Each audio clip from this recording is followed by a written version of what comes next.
It is a pleasure to be here, and I am thrilled to be part of this event today and to share with you some of my thoughts about an issue that's very dear to my heart.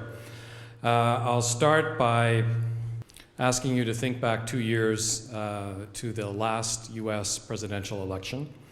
There's a fantastic book called Game Change, which gives you an insider's look at the turmoil and the strategy of the campaigns.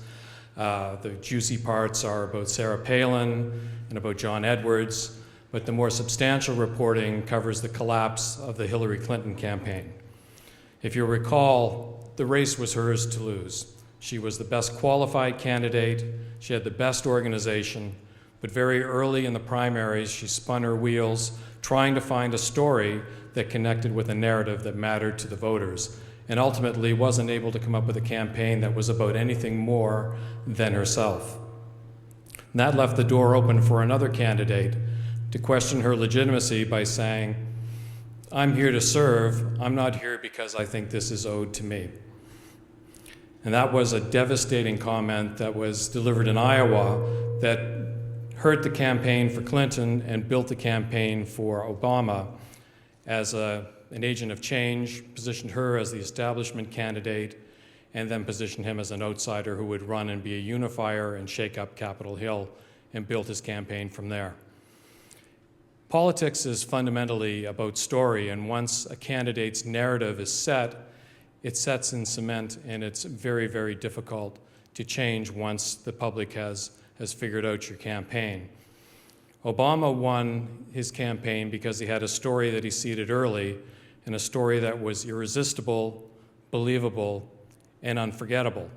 And I think today he would love to reconnect with that poetry as he fights against another group called the Tea Party, who also have a story that goes back to the Founding Fathers, to the Constitution, and to their fear of a big government and what that means to the United States. And ultimately, the winner of this battle will be the group that has the best story. It'll be the group that says its story, persuades the public that its story is in fact their story. Stories are a very powerful way to communicate an idea and to engage an audience, and that's why, to start, I started by telling you a story. The theme of my talk today is the fine line between speaking and being heard. And throughout my career, I've been a journalist, a consumer marketer, and now I'm a PR consultant. And the thread that links all those together is my ongoing fascination with the challenge of building bridges between a message and an audience with the hope of influencing attitudes and actions. And the more I've done this, the more I've come to believe that the fine line between speaking and being heard is storytelling. Today, what I'd like to do is talk a little bit about why stories are important, go a little deeper into the 3 attributes of great storytelling, and then share with you some of my fears for the future, because I think some of the stories that we need to unite us as a society are disappearing at a time when we need them the most. Stories are powerful. Great stories can last forever, but stories are also elusive, capricious, and need to be handled with care. A great story that can sweep a candidate to a landslide victory can disappear in the matter of months, swept aside by unexpected events or changes in public attitude. And I think if you asked Barack Obama, he's experiencing that today.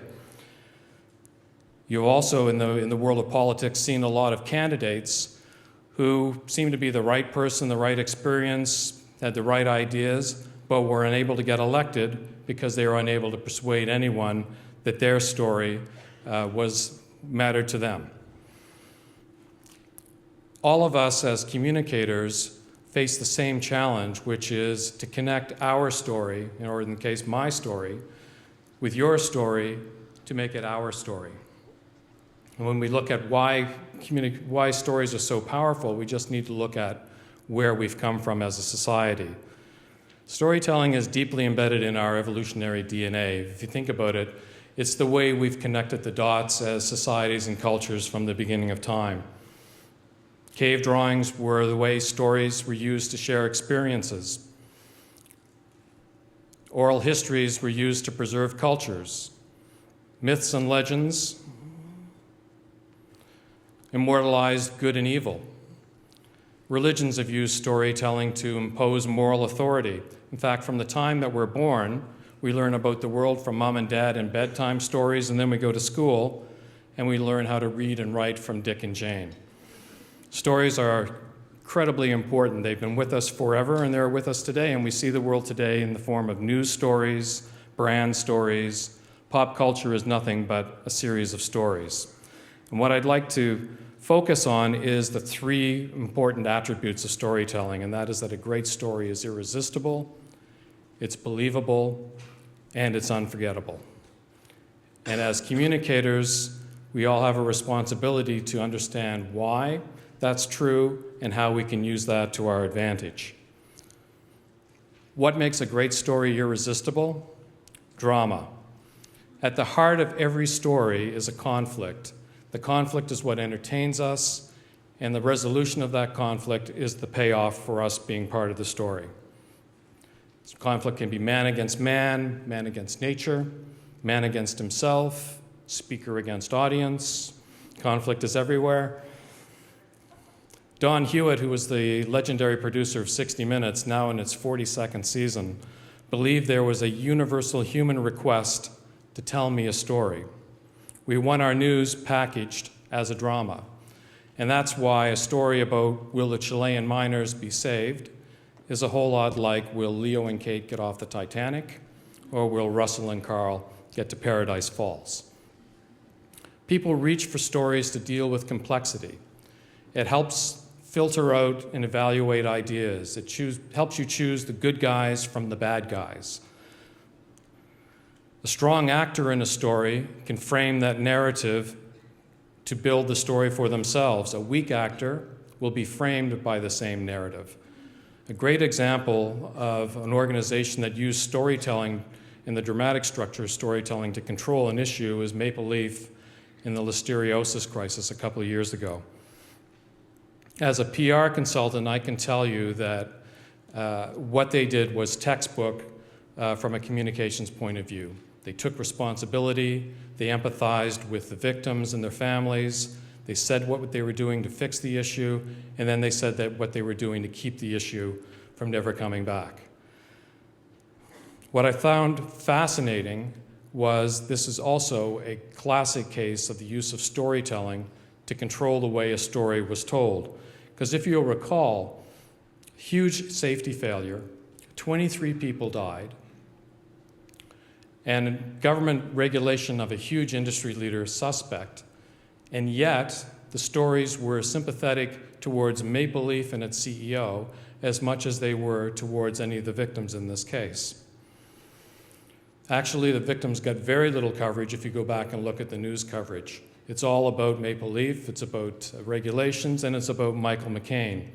And the reason is because Michael McCain took control of this story very early and became the protagonist who told the story from his point of view.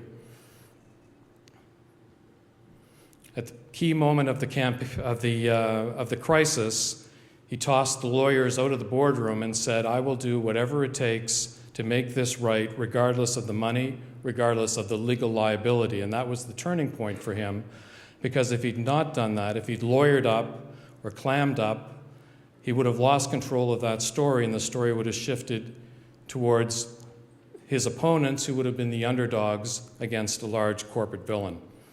I think the Maple Leaf story is a fascinating use of dramatic structure to control how a story is told and to tell that from the point of view of the company and to ensure that that company spoke and was heard during a major crisis.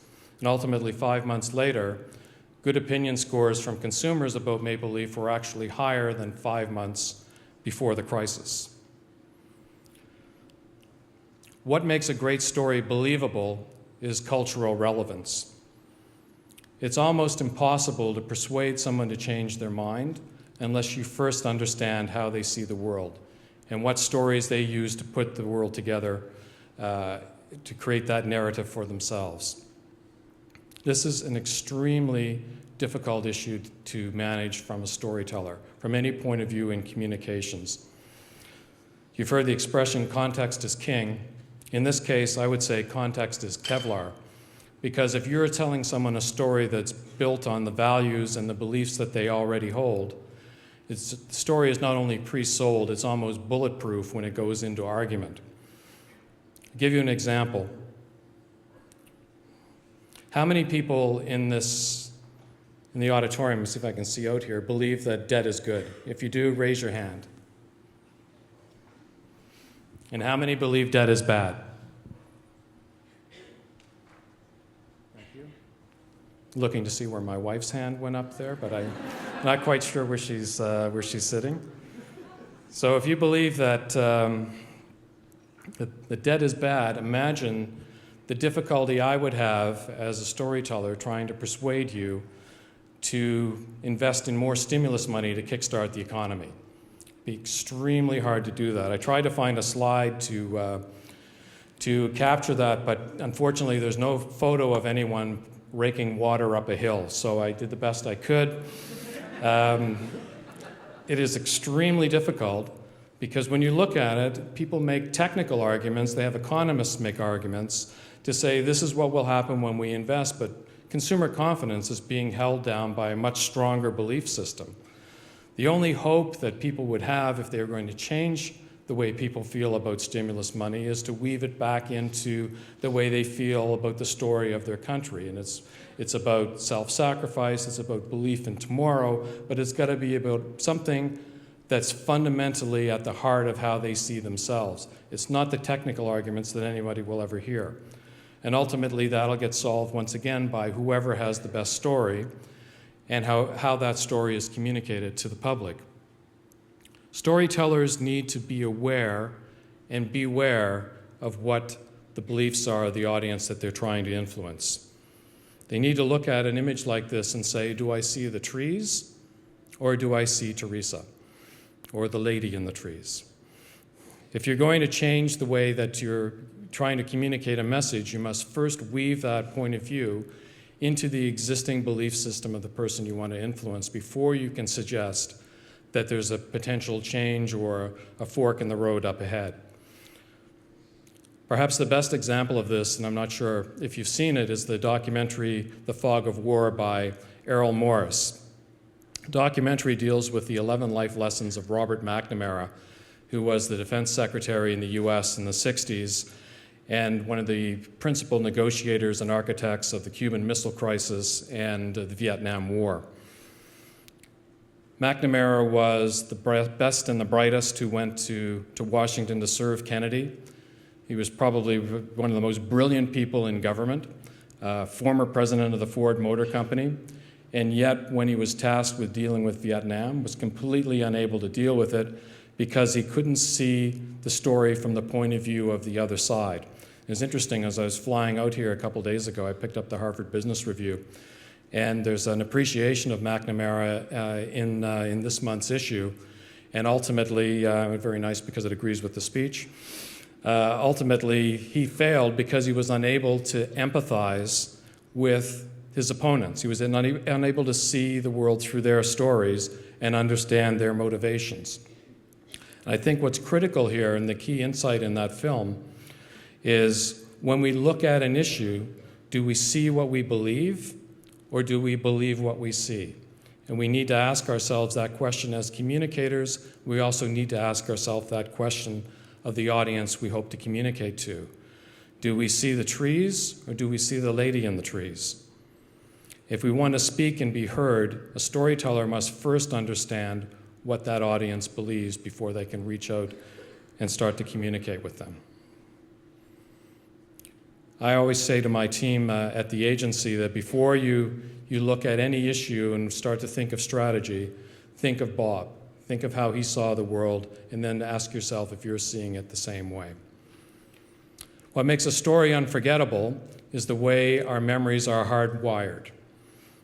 You cannot hear what you cannot remember. It's as simple as that.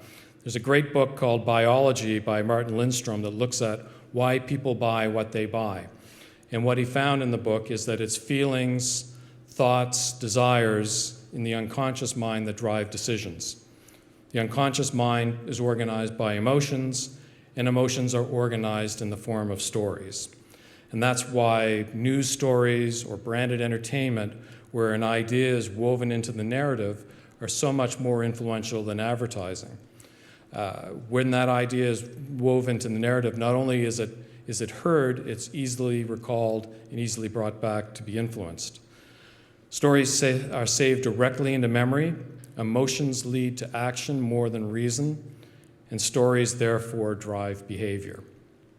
And this is no secret to marketers, as you're seeing now getting ready for Christmas, and you see the holiday season, how retailers are tugging at your heartstrings with emotional stories that connect back to their brand. This, if you look back to the 1930s with Procter & Gamble, they started the soap opera. That's where its name comes from, on radio. Then moved to television in the 50s with As the World Turns, and are now into specialty TV, principally for this reason, because P&G is there to help mom. And they know that stories that strike an emotional chord with mom create the right environment to receive a brand message and to position their products in a favorable light. You may have also seen the movie Inception. If you haven't seen it, it stars Leonardo DiCaprio. I love the movie.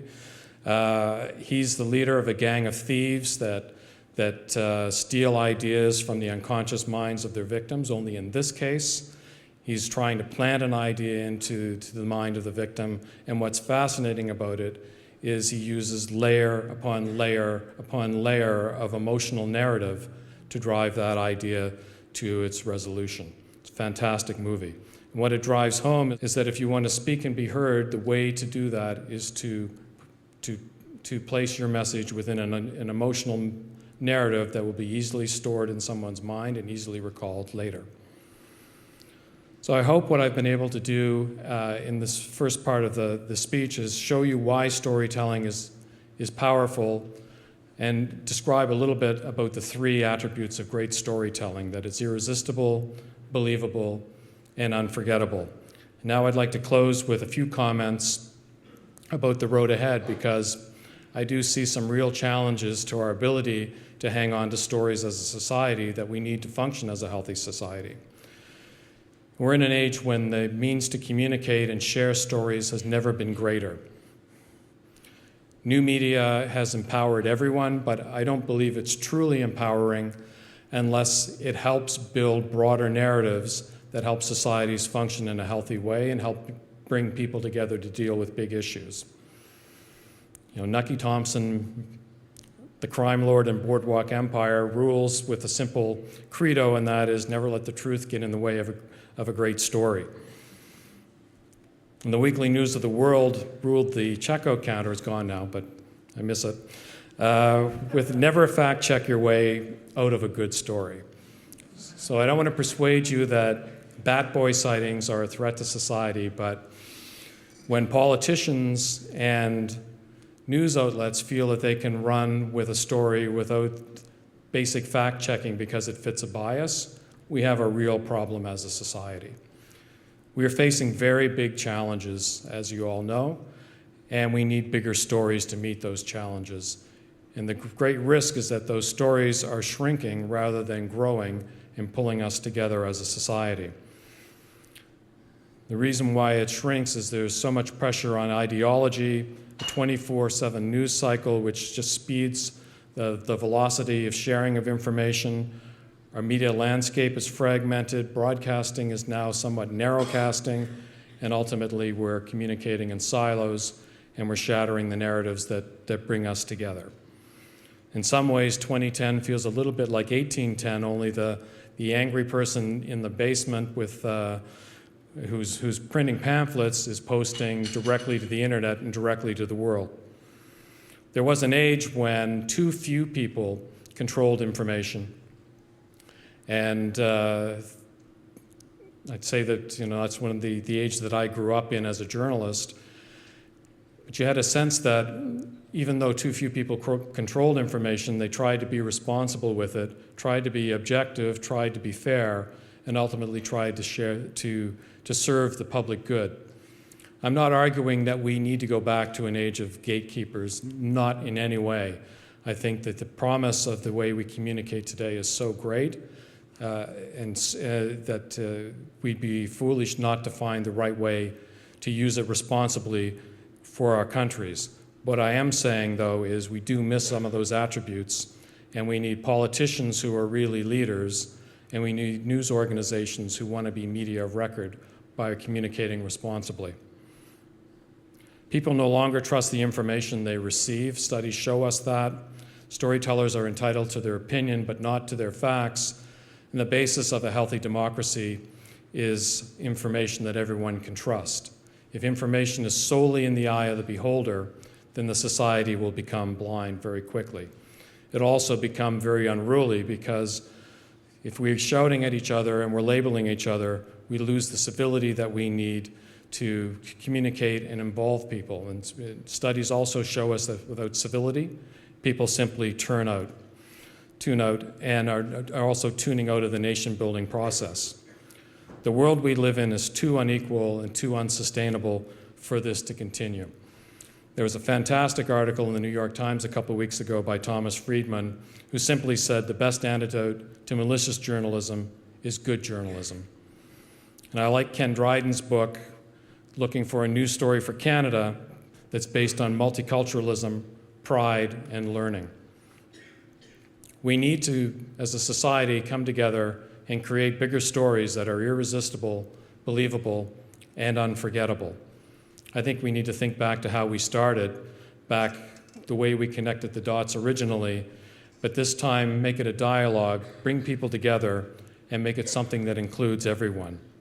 We need bigger stories to meet the challenge of the future and to be a beacon for our society. Thank you.